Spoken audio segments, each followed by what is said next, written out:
it's about there. Meat bag is Get there. up. Somebody's running transmutation. What up, guys? It's your boy Illinois Valley, and today we are bringing you the Stamina Warden 2H and Bow build. Before we get started, I would like to point out that this is more like a budget build where it doesn't require a whole lot of, I don't know, farming or doing any crazy arenas or anything like that. It's probably stuff you already have laying around, which is why we're going to call it the budget build. If you, however, want the high meta, not meta, just that high performance stem warden, I'm going to go ahead and direct you to my description below for TheTruHybrid stem build. It is fantastic. He is definitely probably best Stamden PS4 NA. So if you are interested in that, go check that out and then throw him a sub while you're at it. Alright, let's dive in. So here are our stats on our back bar, unbuffed. Stats on the front bar, completely unbuffed. Now we will go ahead and buff up.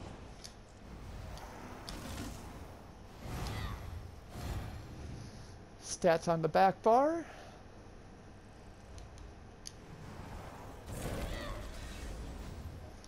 Stats on the front bar. This is with continuous, so we have 9 into health, 25 into stam. We are running the Serpent Munda Stone.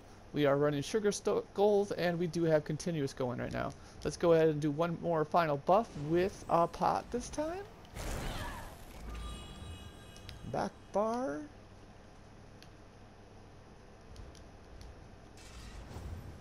Front bar. And those are our stats.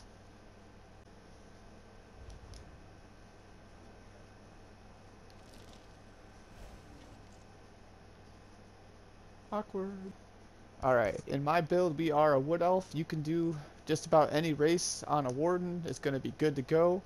You just whatever one you like is what you should go with. I like wood elf pretty much on all my stam characters. It's just my preference. I think wood elf brings a lot to the table when it comes to PvP. It's not great at anything, but it excels at many things, which I kind of relate to in life.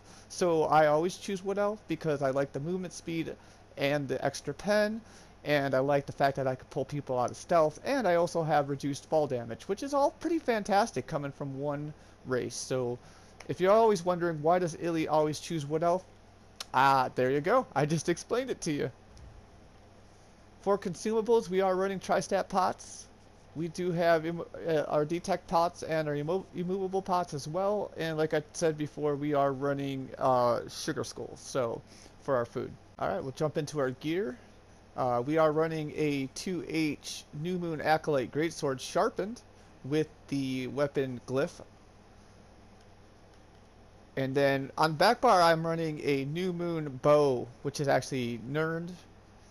For the healing, if you do not like this, you can run a New Moon Acolyte bow powered or defending, or if you would rather, you could run a Potentes bow either powered or defending as well. I just really like the healing that my bow does when it's nerned, because it gives us a whole shit ton of weapon damage on the back bar, which as a 2H and bow, a lot of people will tell you that the bow does not give you a whole lot of healing power. So I went with nerned, and I gotta be honest, I really like it. The healing's just fantastic. So, but if you don't want to run it like that, then you know the options are out there. We are running one piece Bloodspawn, a heavy helm, infused health glyph for a little extra health. It is the only piece we are running that isn't in pen. Everything else is in pen. We are running 2 heavy and 5 medium. We are running fortified brass as our second set. All in pen. All stam glyphs. We are running a heavy New Moon shoulders, just to point that out. And then we are running one infused stam recovery on the neck, and then we are running Malakath infused with the weapon damage, and then another piece of New Moon jewelry infused with the weapon damage. And that'll round out our gear. For skills, we do have a lot of flex spots here. I run a lot of different ways, so like these skills definitely aren't set in stone for me. So we're gonna run Living Trellis here, but I would say 5 times out of 10, like 50% of the time, I'm gonna probably be running Shuffle as well. And then when I do that, instead of Arctic Blast, I would put the Living Trellis right here instead. So it would be like that. But if you like Arctic Blast, I do like Arctic Blast still. I think the heal is still really good. I think the stun's still really nice. I still think you get a lot of value for the skill, for the cost. I think most people that like ran Arctic Blast before are still running it now. It did take a nerf, but I don't think it was significant enough to say, you know, let's not run it. So we'll just say right now that we're running Shuffle, Vigor, Bullnetch, Living Trellis, Ice Fortress, and then of course Healing Thicket on the back bar. We're running Dawnbreaker. We're Birds of Prey, sorry, Rally, Reverse Slice. We are running Reverse Slice here because the AoE pressure is really nice. You can like really put a lot of like, so if you do Sub Assault into your Dawnbreaker into a group, and then you put like a couple Reverse Slices in there, it just puts so much pressure into them that it's just worth running Reverse Slice over Executioner for. Absolutely. I've been running it like this for a while now. I think most people that have watched my build videos or even my gameplay know that Reverse Slice has always been my favorite on Stamden, so that's my go-to. Dizzy Swing, and then of course Sub Assault. As far as passives go, you're going to want all of these, all of these, all of these, all of these. You can run all of these. You don't need anything into long shot. You're going to want all these, all of these. You're going to want Slayer in your Fighters Guild. It's also good to have Banish the Wicked if you'd like to. That's kind of nice to have the alt gen there for sure.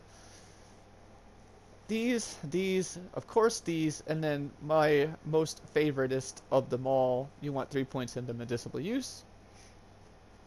Alright, for our champion points, we're running Biting Aura, Resilience, Duelist Rebuff, Unassailable. There's many other options in there. This is, again, just a guideline on how I'm doing it. You can definitely run Master of Arms for a little extra oomph. In like, that's okay. Or you can run, you know, points into... Oh, I always do that on accident. You can always run points for more weapon damage, for better healing. It's really up to you guys how you want to do it. In the Red Tree, we're running Survival Instincts, Rejuvenation, Ironclad, and Boundless Vitality. Again, there's a lot of different options here. Like, Slippery is a really good option right now with the Break Free being so busted. And there's other ones as well, like Juggernaut and some other ones that are really good. But, like, it's really up to you and your play style. As far as the Green Tree goes, we got Master Gatherer, Warmount, Gifted Rider, and Steed's Blessing. That doesn't really matter in the Green Tree, though, does it? One thing I do like to point out in the Red Tree, though, is that it's really nice to have a little bit of increased stealth detection. And then, as far as the Green Tree goes, it's also really nice to have that extra fall damage, reduced fall damage. So, I just like to point those two out. It's really nice, especially as a Wood Elf. It really makes you a lot more durable, and it does help you pull people out of stealth quite a bit. And it's really nice. So, just keep that in mind. As a Wood Elf, you should be putting points into both those passives. Alright guys, that's it for the build. I hope you guys like it. Like, comment, subscribe. We are close to hitting 700 subscribers, which is fantastic. That means we're like just 300 shy of 1K, which is fantastic. We've been doing really well lately. We've been getting quite a bit of views. We've been getting quite a bit of likes. We've been getting quite a bit of subs.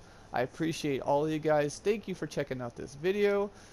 Tell me which class you want me to do next. We all know that I'm definitely a Stamplar main, and then my second favorite is Stamden, which I've now done both. I do have a Stamplar 1vx build coming out very soon. Go ahead and throw down in the comments which class you'd like to see me do next. Of course, I don't do mag classes, so if you want to troll me, put something like a Magplar in there. It's not coming, but it's trolly and fun, and I like it. Alright guys, peace. Alright, so as soon as we were done recording that video, we went ahead and took it out into the action, and we tried a little 1vx first. It was a little awkward. The 1vx was a little awkward because I really didn't find a fight, and then my friend... Ladies and gentlemen, this is the coolest thing ever. We have got the latest Run VX meta build. Look at that guy go. Whoop, goodbye. So we got a little 1v1, or 1vx action here. It isn't great. I had chopped it up a little bit because it was so drawn out in most cases. Like I'd have to kite around these tower quite a bit just to get them separated. But I just wanted to show you that it can be done, and tower kiting is always going to be my personal favorite. We also had like some yellow bombers here that were just kind of trying to annoy the crap out of us right here, you'll see. But it demonstrates a lot of the tankiness of the build right there. Like, I don't know, anybody else maybe that bomb probably gets them, but we took it like a champ right to the chin. Actually, we took a lot of that guy's bombs and another guy's bombs right to the chin. So the build doesn't look like it would be tanky, but it is. It's very tanky, very bursty. Warden's really good about letting you be sloppy. Like, you don't have to be perfect with the burst to be able to be effective. So it's like a good learning class, and I really like that. I think that's great. I think a lot of people, like me personally, I actually started on a Warden. That was my first DPS character. I've gotten a little better since. I wouldn't say a lot better, but a little better. So now we got a 4-man group here. This is like the ideal situation for this build.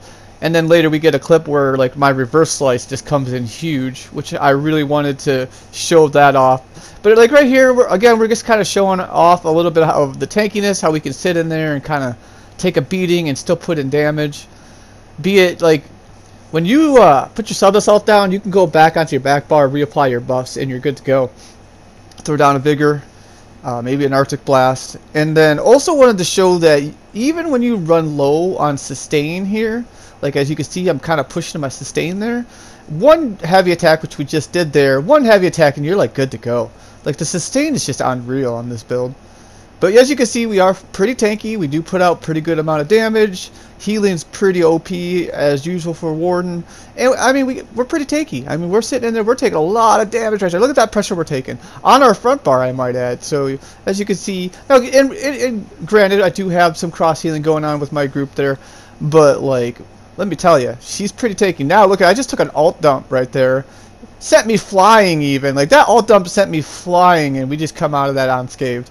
So the rest of this fight ended up being very drawn out. We ended up all going separate ways. Easy kill there. Clean it up. Mop it up. That's kind of my job right here. Get in there. Throw down that burst with the group. Clean that shit up real quick. Again, throw down the burst real quick. See you later, sir. See you later, sir. So quick with the burst. The Warden's so bursty. So bursty.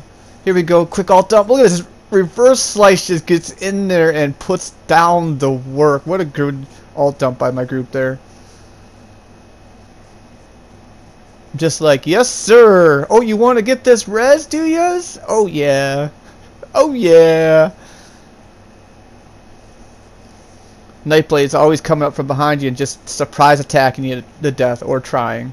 Again, very tanky.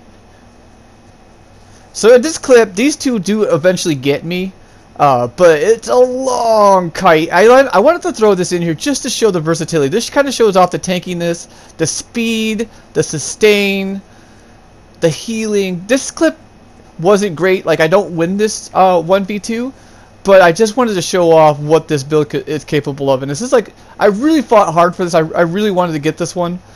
I know it's just a 1v2, it's not a big deal, but like I really wanted to get it because these guys chased me so hard for so long. I was really hoping I could get them, but they do eventually run me out of sustain, where they run me down low enough anyway where it becomes kind of an issue. I was waiting for my Dawnbreaker to come, and it just didn't come fast enough. So they did eventually get me. I think I cut it right about here, or I think I turn on them right here, and then I think that's pretty much where I cut it, I think.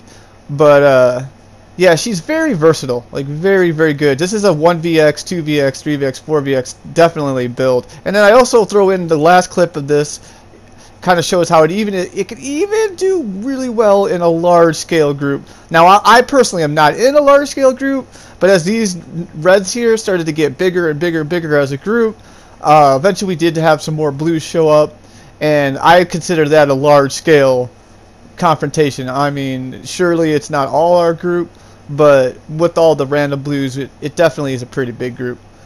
But again, we're showing off just the versatility here, how tanky she is, how good her healing is.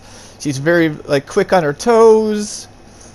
I blocked and dodge rolled that leap just now. That's a kind of a waste of sustain. Nobody said I was a perfect player though. I'm not saying that I'm clean with it all the time. I'm pretty sloppy, actually. Here we go. Again, we just show how tanky we are. We just kind of get in there, kind of hold block a little bit, let our healing do some work, show that group that we can stand in there and take their damage. Of course, we're going to come up here. We're going to try to set up the burst again. This guy over here way overshoots this group. Bad move. We're going to take quick advantage of that. Get him out of there. And then this whole group does come up and eventually get me. But they're going to earn it. I'm going to make them work for it. As you can see, I'm about to get bombed. Throw my burst into them. Got those 3 really low. I know I'm in trouble at this point. I'm looking at my stamina. I'm like, oh gosh, here we go. Should have blocked instead of dodged roll there. Still trying to get some heavies in. Trying to get my sustain back. And that bomb and that negate going to take care of me. So here's what I would consider a large-scale confrontation. Actually, this, I think maybe I didn't leave it in. But I think after we wipe these guys, we do go to the keep. And it's a large-scale confrontation. I think I did. I don't think I left it in. I'm sorry, guys. I thought I left it in. But looking at the time now, I'm pretty sure I did not leave it in. But here we go, like another little small one. There's 3 of us here. Looks like to be like 6 of them. Just showing off the burst again. These guys had some real excellent healing. So like they were able to take a lot of my burst. Okay, we got a random green bar there. So it looks like a 4v6 here. It looks like they're about ready to take care of that green bar actually. Well, actually that green bar looks very tanky.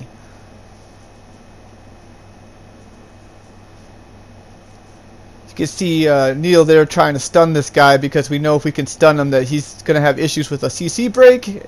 He kind of definitely runs out of stamina. They're trying to break that free from that. We all know how that goes right now. CC breaks are freaking terrible. And that's going to do it for the gameplay, guys. Again, thank you for checking out my build.